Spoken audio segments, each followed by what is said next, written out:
નમસ્તે વિદ્યાર્થી મિત્રો, આજે આપણે 10.3 ની અંદર દાખલા જોઈએ.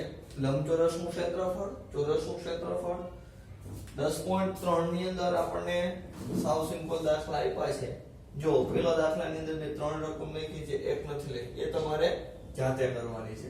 લંબચોરસનું ક્ષેત્રફળ બરાબર દાખલા નંબર પહેલો બરાબર લંબાઈ ગુણ્યા પહોળાઈ. પેલા દાખલાની લંબાઈ કેટલી છે તો કે 3, પહોળાઈ તો કે 4, 3 ચોકું 12 સેમીનો સ્ક્વેર. જો ખાસ યાદ રાખ કે ભાઈ સેમી તો સેમી જોવું છે, મીટર તો 2 મીટર, કિલોમીટર તો કિલોમીટર, ફૂટ તો ફૂટ, બધું સરખું હોવું જોઈએ. બીજા દાખલાની અંદર કે લંબચોરસનું ક્ષેત્રફળ બરાબર લંબાઈ ગુણ્યા પહોળાઈ.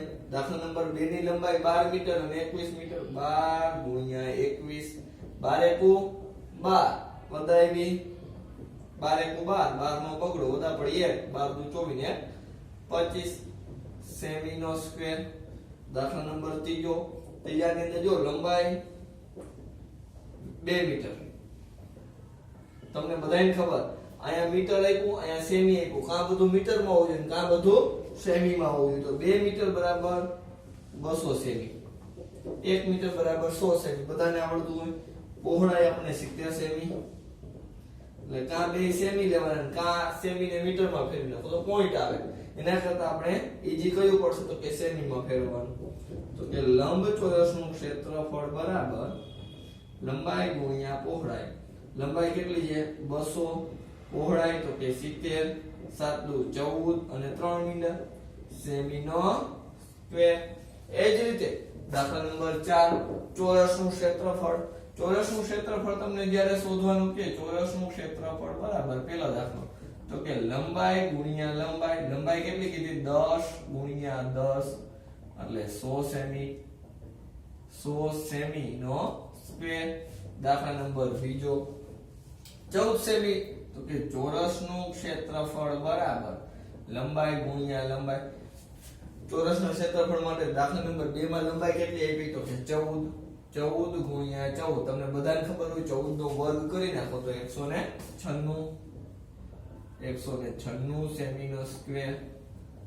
એ રીતે દાખલા નંબર 3 છે, એમાં તમને 3 લંબચોરસની માપ આપ્યા છે. કેટલા લંબચોરસના માપ આપ્યા છે તમને? 3 લંબચોરસના માપ આપ્યા. પછી એમ કીધું કેનું ક્ષેત્રફળ વધુ. લંબચોરસના આપણે 3 દાખલા કર્યા, એવી જ રીતે તમે ત્રણેયના અલગ અલગ દાખલા કરો.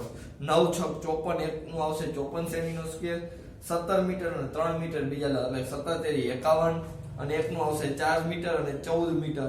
તો 14 ચોક 56. એટલે કયાનું વધુ અને કેનું ઓછું તમને બધાને ખબર પડી જાય. કેનું વધુ થયું તો કે 56 મારો જવાબ વધુ આવ્યો.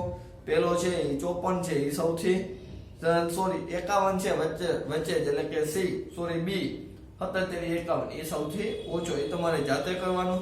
દાખલા નંબર 4 લંબાઈ તમને આપી દીધી, પહોળાઈ ખબર નથી અને ક્ષેત્રફળ તમને આપી દીધું છે.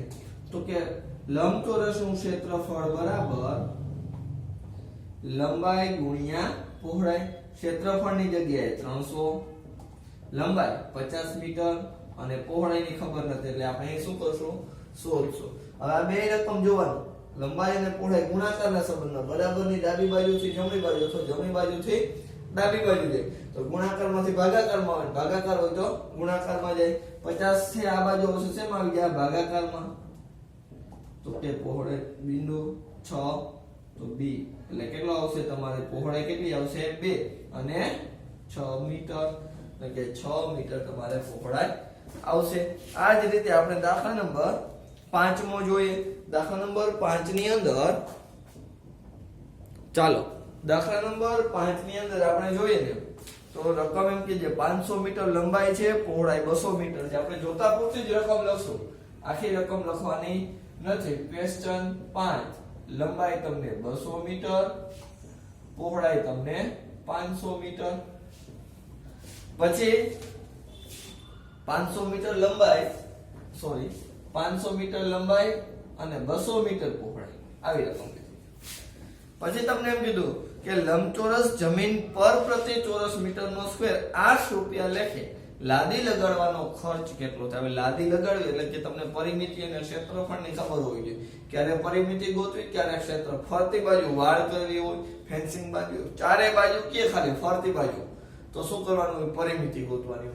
પરંતુ તમને એમ કે ખેડવી છે જમીન એટલે બધું ખેડવું પડે, તો ક્ષેત્રફળ. અથવા સાવીજી જો રકમની અંદર ચોરસ મીટર એવો શબ્દ વાપરે અથવા ચોરસ સેમી વાપરે એટલે ક્ષેત્રફળ હોય, અને ખાલી મીટર કે ખાલી સેમી શબ્દ વાપરો હોય રકમની અંદર તો પરિમિતિ હોય. એટલે કે આ અહીં આપણે 8 મીટર લેખે ચોરસ પ્રતિ 1 મીટર, ચોરસ મીટર બરાબર 1 ચોરસ મીટર બરાબર 8 રૂપિયા ખર્ચ. તો કુલ ખર્ચ કેટલો? તો કે જમીનને શું કરવું છે? જમીન લંબચોરસ જમીન લાદી બેસાડવાનો ખર્ચ. આપણે લાદી બેસાડવા માટે તો કે જમીનનું કુલ ક્ષેત્રફળ. જમીન કેવો આકાર છે? તો કે લંબચોરસ. તો અહીં આપણે લખશું લંબાઈ ગુણ્યા પહોળાઈ 500 ગુણ્યા 200, 5 દુ 10, 2 2 4 મીંડા. સેમી હોય તો મીટર હોય તો મીટરનો સ્ક્વેર, સેમી હોય તો સેમીનો સ્ક્વેર. હવે આગળ તો કે આગળ આપણે શું લખશું? તો કે 1 ચોરસ મીટરનો સ્ક્વેર, 1 મીટર સ્ક્વેર હોય તો કેટલા રૂપિયા કીધા? 8 રૂપિયા ખર્ચો થાય. તો 1 લાખ મીટર સ્ક્વેર નો ખર્ચ લાદી લગાડવાનો કેટલો? તો તમને ખબર જ છે, ચોકડી ગુણાકાર કરીએ આપણે. 1 લાખ ગુણ્યા 8, પ્રશ્ન ચિહ્ન અને એક ની કઈ મૂકી કે ના મૂકી કઈ ફેર પડે નહીં. 8 લાખ રૂપિયા ખર્ચ થાય. લખી નાખવાનું કે ભાઈ જમીન ઉપર લાદી જે લગાડવી છે એમાં કેટલો ખર્ચો થશે? 8 લાખ રૂપિયાનો ખર્ચો થશે. આગળ ચોરસ મીટર આપણે આપ્યા છે, 8 રૂપિયા નથી, 8 રૂપિયા લેખે ખર્ચ કેટલો થશે? તો કે લંબાઈ 500 મીટર, 2 મીટર પહોળાઈ. તમને બધાને ખબર પડી ગઈ હશે કે આપણે લંબાઈ અને પહોળાઈ મીટરમાં આપ્યો છે. પછી આપણે જોયું તો કે પ્રતિ ચોરસ મીટરે રૂપિયા 8 પ્રમાણે, પ્રતિ ચોરસ મીટરે રૂપિયા 8 લેખે કેટલો ખર્ચો થશે? હવે આગળ તો એના પછી આપણે 6થો નંબરનો દાખલો છે. એક ટેબલ ઉપર આગળ આપણે જોઈએ. એક જ મિનિટ, ચાલો. દાખલા નંબર 6. લંબચોરસની લંબાઈ 1 મીટર અને પહોળાઈ 1 મીટર અને 50 સેમી. હવે તમને એમ કીધું આ લંબચોરસનું ક્ષેત્રફળ ચોરસ મીટરમાં શોધો.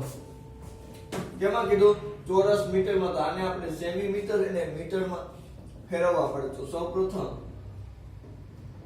પહોળાઈ બરાબર 1 ગુણ્યા 100. તમને ખબર હોવી જોઈએ 100 શું કામે ગુણાવ્યા?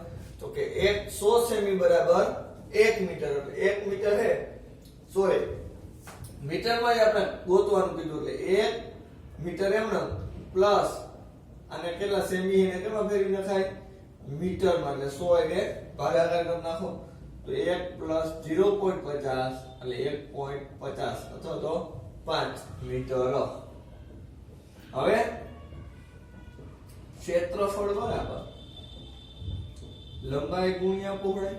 લંબાઈ 2 મીટર ગુણ્યા 1.5, 15 દુ 30.0 ચોરસ મીટર. 5 મીટર લંબચોરસ, 4 મીટર પહોળાઈ વાળું અને 3 મીટર જાજમ પાસે. તો આપણે જ્યાં વધ્યો ને એ ભાગનું ક્ષેત્રફળ ગોતવાનું છે. એટલે કે રકમની અંદર આપણે વાંચીએ ને તો તમને કીધું શેત્રંજી પાથરિયા સિવાયના ભાગનું ક્ષેત્રફળ. શેત્રંજી પાથરિયા સિવાયના ભાગનું ક્ષેત્રફળ બરાબર.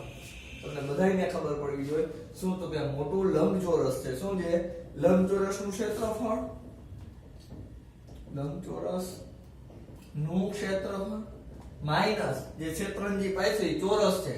તો કે શેત્રંજી કૌંસમાં લખી નાખી ચોરસ નું ક્ષેત્રફળ, લંબાઈ ગુણ્યા પહોળાઈ માઈનસ લંબાઈ ગુણ્યા લંબાઈ બેયના શું કર્યા આપણે સૂત્રો મૂક્યા લંબાઈ ગુણ્યા પહોળાઈ લંબચોરસ માટે 5 ગુણ્યા 4 અને લંબાઈ ગુણ્યા લંબાઈ એટલે 3 ગુણ્યા 3 20 - 9 11 ચોરસ મીટર કેટલું આવશે એનું ક્ષેત્રફળ 11 ચોરસ મીટર એના પછી 10મો દાખલો છે તમને લાગે કે 9મો કેવો ગયો તો કે 9મો આના જેવો જ છે બગીચાનો છે એ તમારે જાતે કરવાનું છે 11મો 10મો દાખલો છે જે તમે આકૃતિ બોર્ડ ઉપર આપણે નિહાળી શકીએ છીએ સૌપ્રથમ શું કરો તો કે એક એક ભાગનું તમે ક્ષેત્રફળ લેજો અથવા તો શું કરો એક એક ભાગનું ક્ષેત્રફળ લઈ એક એક ભાગનું તમે શું કરો ક્ષેત્રફળ લઈ લો જો એક જ ખાલી છે શું જોવાનું છે તો કે અહીંયા છે ને આ ભાગ એ બે વખત ગણાઈ જશે કેટલી વખત ગણાઈ જશે બે વખત ગણાઈ જશે અને એક આ આપણે આકૃતિને છે ને અહીંયા ફરીથી બનાવી જેથી કરીને શું થાય તો કે આપણે દાખલો ગણવામાં સરળતા રહે દાખલો ગણવામાં સરળતા રહે આકૃતિ આપણે ફરીથી બનાવી લઈ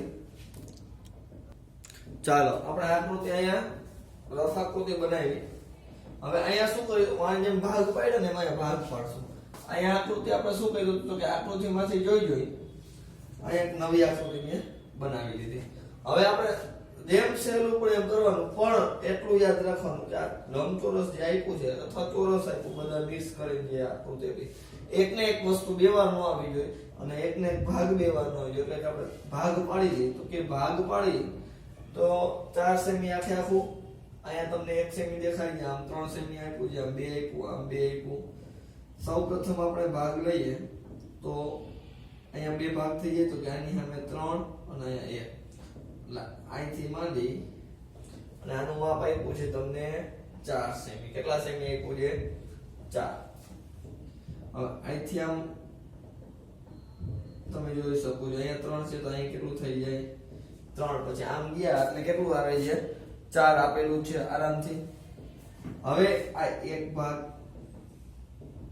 પછી શું કરી તો કે આ બે છે તો એને અડાડી દે એટલે શું થઈ ગયું તો કે આ એક બે થઈ જાય અને સામે સામે એક થઈ જાય એટલે આ બીજો ભાગ આ પહેલો ભાગ પછી તો કે આ આખે આખું ચોખ્ખું બનાવો એટલે કાંઈ તમારે ઉપાધિ આવશે નહીં તો કે આમ આખું આમ આખું તો અહીંયા 2 એટલે 3 ને 2 5 અને આમ તો કેટલા હશે 1 એટલે આખું આ 5 થઈ ગયા આમ તો કે 3 અહીંયા આમ ઉપર તો કે 1 કાઢી નાખીએ એટલે અહીંયા કેટલા આવી જાય તો કે 3 અને 3 ને 1 4 એટલે બધા ભાગ થઈ ગયા તો કે ભાગ 1 લંબાઈ ગુણ્યા લંબાઈ કેમ તો કે ચોરસ જેવું થાય છે એટલા માટે તો કે 3 ગુણ્યા 3 એટલે કે 9 સેમી કે મીટર એ તમે રકમમાં જોઈ શકો છો તો કે આપણે રકમમાં કાંઈ ચોખવટ કરી દેખાય તો કે આ સેમીમાં છે 9 સેમી નો સ્ક્વેર ભાગ બીજો ભાગ 2 ની અંદર આપણે આમ 1 અને આમ 2 લંબાઈ ગુણ્યા પહોળાઈ એટલે કે 1 ગુણ્યા 2 તો 2 સેમી નો સ્ક્વેર પછી ભાગ ત્રીજો આપણે આને લઈ લઈ એ ત્રીજા ભાગમાં કેટલી લંબાઈ પહોળાઈ આવે છે તો કે આમ 3 આમ કેટલું છે 5 લંબાઈ ગુણ્યા પહોળાઈ તો કે 3 ગુણ્યા 5 એટલે 15 પછી આમ 1 અને આમ 2 ભાગ ચોથો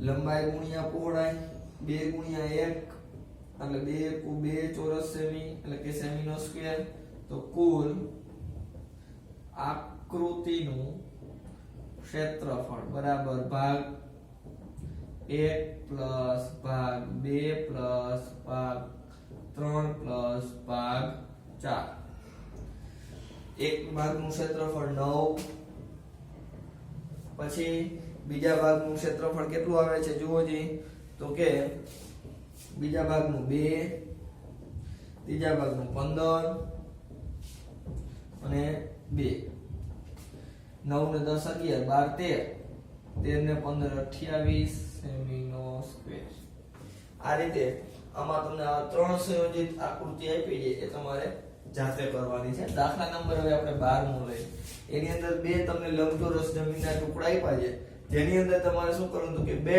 આના ક્ષેત્રફળની અંદર આ લાદી લગાડવી છે આની અંદર આ જ લાદી લગાડવાની છે. તો એકનો દાખલો તમને લાદી લગાડે દાખલો કરો એટલે બીજો તમને આપોઆપ આવડી જશે. તો કે લંબાઈ 100 સેમી, પહોળાઈ 144 સેમી અને એની અંદર તમારે લાદી લગાડવાની. તો કે લાદી માટે લંબાઈ તમને 12 સેમી કીધી અને પહોળાઈ તમને 5 સેમી કીધી.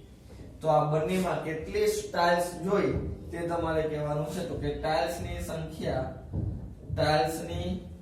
સંખ્યા બરાબર જમીન છે કે હોલ છે એ તમને ખબર હોવી જોઈએ. જેથી કરીને આપણે શું કરીએ તો કે સૂત્રમાં વ્યવસ્થિત મૂકી શકીએ. પ્રદેશ આપ્યો છે, શું કીધું? લંબચોરસ પ્રદેશ. આની અંદર આપણે ટાઇલ્સ લગાડવી છે. તો કે લંબચોરસ પ્રદેશનું ક્ષેત્રફળ, લંબચોરસ પ્રદેશનું ક્ષેત્રફળ એને ભાંગ્યા એક ટાઇલ્સ નું ક્ષેત્રફળ. જો લંબચોરસ પ્રદેશ એટલે લંબાઈ ગુણ્યા પહોળાઈ અને એક ટાઇલ્સમાં લંબાઈ અને પહોળાઈ બે આપી છે. તો તમે શું કરી શકો? અહીંયા પણ લંબાઈ ગુણ્યા પહોળાઈનું સૂત્ર લખી શકો. તો કે 100 સેમી ગુણ્યા 144 છેદની અંદર 12 ગુણ્યા 5, 12 ગુણ્યા 12 કરો એટલે 144, 12 નીકળી ગયા, 20 50 100, 20 આવ્યા, 12 દુ 24, 240 ટાઇલ્સ. પછી બીજા દાખલા માટે સેમ પદ્ધતિ પણ ખાલી અહીંયા શું આવશે તો કે 70 ગુણ્યા 36 અને નીચે 12 ગુણ્યા 5, કારણ કે ટાઇલ્સ એક જ માપની છે. લંબચોરસ પ્રદેશ જે છે એ અલગ અલગ માપનો આપેલો છે. અહીંયા તમે આ ચેપ્ટરનું 10.2 જે હતું, સોરી 10.3 અહીંયા આપણે શું કરીએ છીએ? પૂરું કરીએ છીએ. નેક્સ્ટમાં આપણે 10.4 જોશું.